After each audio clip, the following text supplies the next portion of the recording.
Hola a todos, ¿qué tal? ¿Cómo están? Aunque la situación de la escasez de carburante en las gasolineras francesas parece mejorar gracias a la enérgica intervención del gobierno, la falta de gasolina ha obligado a muchos a hacer una pausa. Ese es precisamente el caso de nuestro invitado de hoy, el guitarrista argentino Diego Lippi, quien acaba de editar Pausa, su primer álbum en solitario.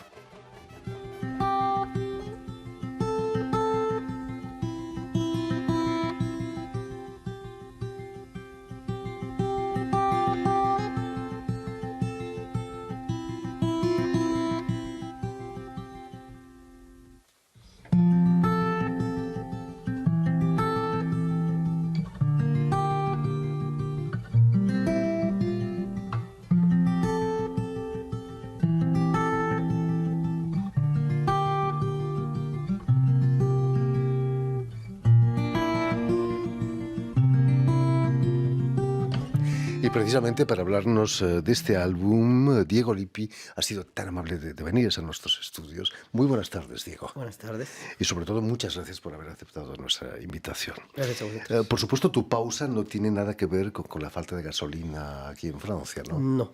¿De dónde sale esa pausa?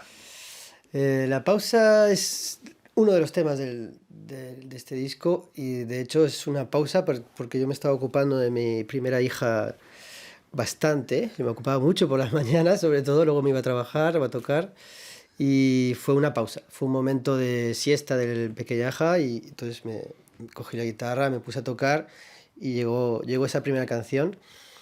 Pero es cierto que después de todo lo que hemos vivido estos últimos años, tenía mucho sentido llamar a este álbum Pausa. No tanto por solamente la canción, sino en general. Creo que hace falta un poco de parar y de tomar el tiempo, de relajarse, de desconectar un poco del mundo un poco loco en el que vivimos, ¿no? ¿Cuál es el oficio más difícil, el de padre o el de músico? Buena pregunta, no sé. Quizá el de músico diría, porque el de padre, bueno, aprende sobre la marcha, ¿no? Muchas cosas, hay el instinto, hay las referencias de nuestros padres a nosotros, pero hay una cosa también, una reciprocidad de amor con los pequeños que es algo único. La música considero que es un viaje mucho más solitario. Permíteme, Diego, que cuente a nuestros oyentes que has nacido en Buenos Aires en 1983, pero que con solo 7 años te instalas con tu familia en Madrid, tu familia que tiene orígenes polacos y ucranianos. Imagino que la guerra en Ucrania tiene para ti una importancia especial, ¿no? Toca una fibra quizás mucho más sensible que la nuestra. Sí, por supuesto. Luego es cierto que son mis bisabuelos, que ni siquiera conocí. Entonces, no diría que la cultura ucraniana o polonesa o polaca está impregnada en mí, pero sí, por supuesto, cuando ves que hay gente, bueno, luego cualquier guerra, no hay ninguna guerra que pueda parecerme válida o que sirva para algo, pero es verdad que, bueno, la guerra de Ucrania, pues enseguida, claro, pienso en mis bisabuelos y en familia que quizá ni siquiera conozco que está por ahí, ¿eh? ¿Habías visitado la tierra de tus bisabuelos? Todavía no. Pero me acuerdo muy bien, un día a mi padre dije, porque he visto una película, una persona que iba a recuperar sus orígenes o a ver de dónde venía, y le dije a mi padre, quizás estaría bien que hagamos un viajecito por ahí para ver qué pasa. Pero bueno, para mí mis orígenes realmente vienen de Argentina. Tu nombre artístico es Lippi, pero tu verdadero apellido es Lipnitsky. Lipnitsky. Algo complicado para una carrera musical, ¿no? Sí, por eso pero realmente no lo he decidido para el disco, sino que en mi familia nos llamamos los Lippis. O sea, es una cosa común y creo que viene de eso, porque es un apellido complicado, que todo el mundo tiene problemas para decirlo. Y no, es algo muy familiar. Para mí, Lippi, o sea, todos los mails de mi familia es nuestro nombre y Lippi después. Entonces es un poco... viene de casa. Hablando de tu familia, es cierto que la música ya estaba muy presente, que tu padre quería ser baterista. Sí, mi padre es médico. ¿Se médico. equivocó de carrera? No se equivocó, no sé, bueno, eso no sé, pero es médico, pero le encanta la música. Yo creo que es un poco gracias a él que soy músico. Y eso, quería ser batería, quería tocar la batería y se compró, o sea, tenía el dinero para la batería, llegó a casa de su padre y dijo, papá, ¿quieres comprar batería? Y no, en casa no. Y creo que siempre lo cuenta que se compró unas congas, una darbuka, no sé qué se compró, y triste en su cuarto a tocar así. Y bueno, yo cuando tenía 10, 11 años, pues fue él que me dijo si quería tocar la guitarra. dije, bueno, ¿por qué no? Probé y aquí estoy. Tenemos esa tendencia, ¿no?, de traspasar esa frustración a nuestros Quizá, hijos. sí. ¿Qué le vas a decir a tu hija que tiene ahora 2 años? Pues ¿Le tengo una vas- de 7, casi otra de 2. La verdad que no les impongo nada. La música está ahí, mi guitarra también. De hecho, muchas veces me ha pasado de me vienen y me cortan la guitarra, no quieren que toque porque deben estar celosillas de la guitarra. Pero si viene de ellas, ahí estaré. Pero no tengo intención de empujar en ese aspecto. Creo es importante que ellas encuentren su camino. Es interesante lo que decías, esos celos del instrumento. Muchos músicos pasan más tiempo con su instrumento que con sus hijos, ¿no? Sin Pues hablar sí. de los viajes. En Madrid vas a estudiar guitarra en la Escuela de Música Creativa. Me Ujú. imagino que da más importancia a la improvisación y al jazz. ¿Era el jazz lo que te atraía de la guitarra? Al principio no, pero es cierto que en un momento dado de la formación, porque yo empecé con mucho rock, con muchos conocimientos de músicos, o sea, aprender canciones y de pop y rock de todo tipo, pero en un momento dado, ese hambre es una necesidad muy subjetiva, pero necesitar un poco más y llegamos al jazz inevitablemente, porque la complejidad armónica, técnica del jazz exige mucho trabajo, pero es cierto que hay un momento que se quiere más. Luego también con mis años de estudio he llegado a darme cuenta que el jazz es muy libre, pero también tiene sus códigos. Y es por eso que uno de mis maestros, que todavía lo quiero mucho y todavía sigo en contacto con él, se llama Ramón Paus, es compositor de música contemporánea, clásica contemporánea, y con él he estudiado armonía y orquestación, y él me ha abierto las puertas a la música del siglo XX, clásica del siglo XX, yo qué sé, Schoenberg, eh, perdón, no me salen muchas palabras ahora, pero la música clásica del siglo XX, que es abstracto, es Ligeti, hay un mundo aparte. Y eso, y el jazz, Stravinsky, o sea, hay muchos compositores que me han inspirado mucho y sobre todo eso, darme cuenta que necesitaba más. Entonces, he llegado al jazz por buscar más y una vez que he llegado al jazz me he dado cuenta que hay otros mundos también aparte, ¿no? Ha Mucho. evolucionado mucho la enseñanza musical. Antes el jazz estaba proscrito, ¿no?, de las escuelas de música o de conservatorio. Mm. Tú has podido estudiar jazz de entrada. Sí, sí, no he tenido problema. Fantástico. Muy pronto vas a obtener premios como el Injuve en España o en varios festivales de jazz, como el de Mallorca, en Cerdeña incluso, o Ujú. en Suiza. ¿Es la manera de entrar en la carrera profesional, tener unos diplomas de premios? Sinceramente creo que no. Era un grupo de amigos que nos encontramos en la escuela y que teníamos nuestro grupo y grabamos y nos presentamos a concursos y con esa intención de salir y poder tocar y tener experiencias profesionales de calidad. Pero no sé si son esos concursos que realmente nos ayudan tanto a salir, o por lo menos en mi caso no ha sido la realidad. Esos premios que hemos tenido nos han dado buenas experiencias, pero luego no me han aportado facilidad en mi trayectoria musical. Diego, en 2012 vas a instalarte aquí en París, pero me contabas que en Madrid había un buen ambiente de jazz también, ¿no?, donde Ah, tú no, tocaste. por supuesto, hay un ambiente, hay unos músicos, en general en España, hay un nivel maravilloso de músicos y hay grandes maestros como Perico Sambeat, no sé, por citar uno del jazz muy importante, ¿no? Pero no sé, yo tenía que salir, yo necesitaba salir, tenía que ver qué pasaba afuera. Quizás París es una ciudad multicultural, ¿fue eso lo que te atrajo? Oh, por supuesto. Luego, tengo que ser sincero, yo en un momento dado había intentado becas en Berkeley, había intentado Fulbright también, me dieron becas parciales, entonces era demasiado dinero, no podía permitírmelo. Y en un momento dado pues, pensaba en las grandes ciudades europeas, Berlín, Londres, París, y conocí una francesa en España, que estaba de viaje por ahí de Erasmus, y es cierto que se mezcló mis ganas de salir, que yo no podía más, necesitaba salir de España, quería ver qué pasaba afuera y conocer a esta persona, pues eso, en un momento de ella francesa de París o de las afueras, me decía, oye, ¿qué tal si vamos a París algún día? 6 meses después estaba aquí. ¿Qué huella ha dejado en ti Argentina? El haber nacido en Buenos Aires, has perdido un poco el acento, ¿no? Totalmente, sí. De hecho, cuando conozco argentinos en París o conozco argentinos, me dicen, "Ve tú, ¿qué pasa? ¿De dónde vienes tú?". Yo me fui con 7 años, no me dio tiempo a ser argentino por mí mismo, entonces yo he heredado a la Argentina de mi casa. Es lo que siempre explico yo en España. Argentina estaba en mi casa.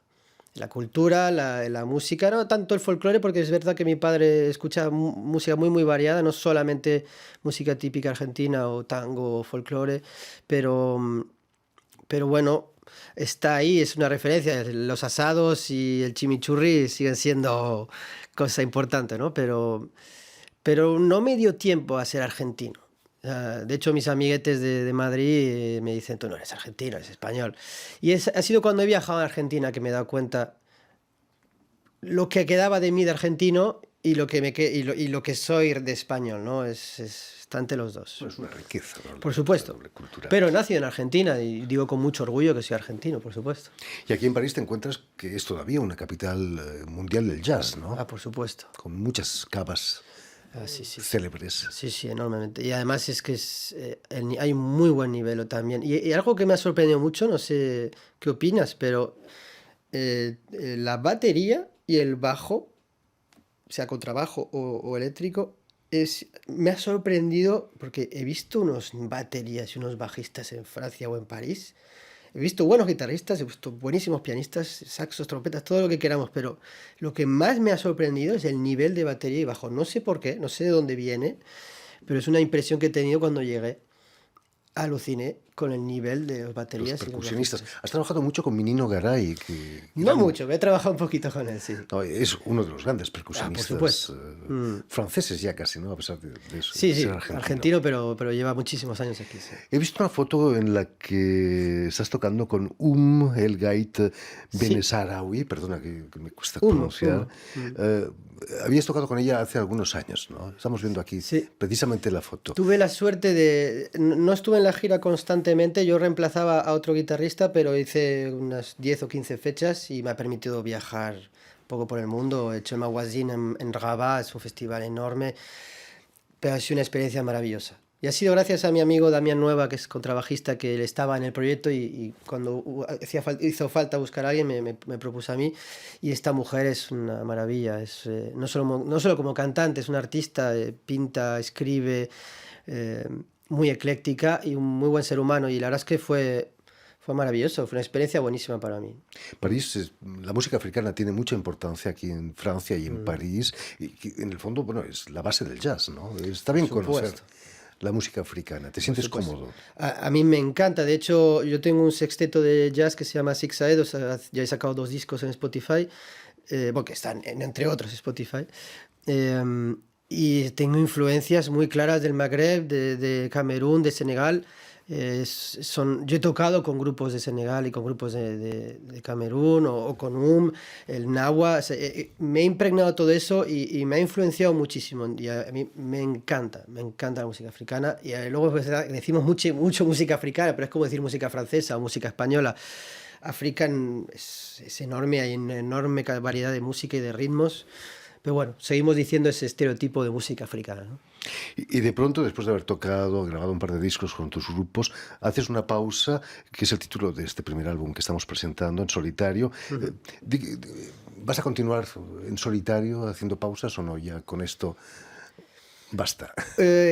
Quiero vivir el presente, intento, por lo menos, así que de momento estoy presentando este disco y estoy en muchos proyectos aparte de con otro tipo de estilo y en otro registro, pero esta música ha sido una necesidad. O sea, he necesitado componer cada una de estas canciones en momentos diferentes de mi vida y yo creo que no sería extraño que desaparezca. De hecho, ya estoy con una nueva. Hoy en día tengo un tema nuevo que estoy tocando últimamente.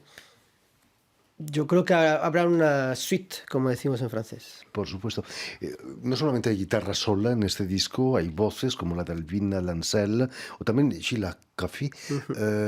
Precisamente Sheila Coffey canta una canción que me ha llegado verdaderamente al alma. Se llama The Caregiver. Es Alvina que canta. Que es el cuidador, el que se ocupa de una persona que necesita cuidados porque está enferma en su casa, ¿no? ¿De dónde sale esa canción? El origen de esta canción es porque mi mujer trabaja en psicóloga infantil y es un trabajo bastante complicado. Imagínense que cuando ella puede encontrar a niños pues no va a encontrar niños que van bien. Si va a verlos es porque son niños que están sufriendo. Entonces yo recibí en una de tantas situaciones difíciles que me cuenta, recibí mucha tristeza y mucho dolor de su parte, ¿no? De lo difícil que es estar del otro lado, de cuidar o de ayudar a los que sufren. Y me quedé con ese dolor en mí, se quedó impregnado y luego fui a dar mis clases de guitarra. Un alumno no vino, tuve una hora libre y no sé cómo, pero puse el primer acorde de esa canción. Y empecé con el arpegio de esa canción y empecé a componerlo y no pude terminarlo, ya estaba desesperado luego por volver a casa y poder continuar. Pero es eso, es transmitir pues es un poco ese dolor el sufrimiento de la gente que ayuda a los demás. Puede ser un psicólogo, puede ser cualquiera que tenga un familiar enfermo, puede ser también un enfermero, puede ser un médico. Hay mucha gente. Yo mismo he perdido a mi madre de un cáncer y yo he vivido lo que es estar al lado de alguien que sufre, ¿no?